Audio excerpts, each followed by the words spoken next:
ចិត្តដីស្អិតដូចពីគេថាទុរេនទុំពេញជុំកាផ្អែមឆ្ងាញ់សមនឹងឈ្មោះល្បីទាំងធ្លាក់អូជុំធម្មជាតិដោះលងខៀវខ្ចីបងស្នេហ៍សម្រងផ្កាព្រៃតែចិត្តថ្លៃស្មងទេសេចសងទេសចបងកុំរបានមកទៀនជួបភ្លាមបងហ៊ានសារភាពប្រហែលខ្លាចអូនបានគេកូនអ្នកចំការមិនហ៊ានប្រាប់ស្នេហ៍បងទេបើយើងជាគូបុព្វេមាមេគង់បានជួបហើយរូបមងសង្ហា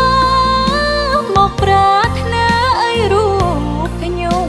នៅក្រុងសំបូរក្រមុំគេស្អាតល្អមិនខ្វងឡើយព្រោះមាននិស័យបងថានេះជា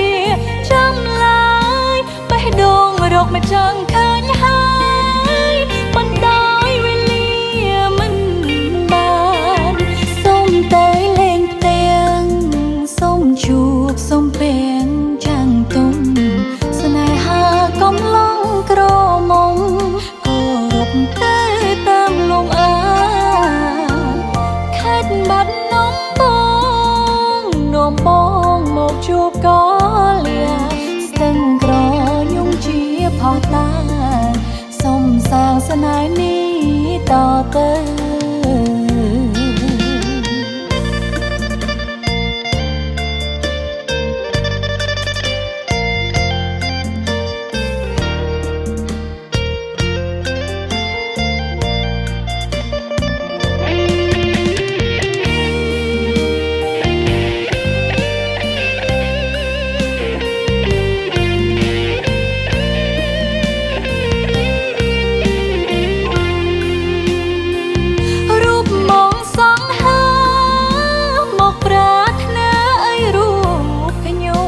ในក្រុងសំបូរក្រមុំ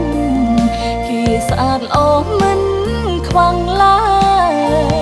ព្រោះមាននិស័យបងថានេះជាចាំឡើយបេះដូងរកមិនចង់ឃើញហើយបណ្ដោយវេលាមិនបានសូមតែលេងផ្ទាំងសូមជួបសូមពេញចាំងទុំស្នេហាកំឡុងក្រមុំគោរពតែតាមលំអាខេត្តបាត់នំបងនាំបងមកជួបកលាស្ទឹងក្រញungជាផោះតាសូមសាងស្នេហ៍នេះតទៅ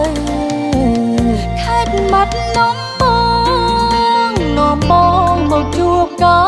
លាទេសភាពទឹកធ្លាក់បលាងសាំងស្នេហ៍សុខសាន្តរៀង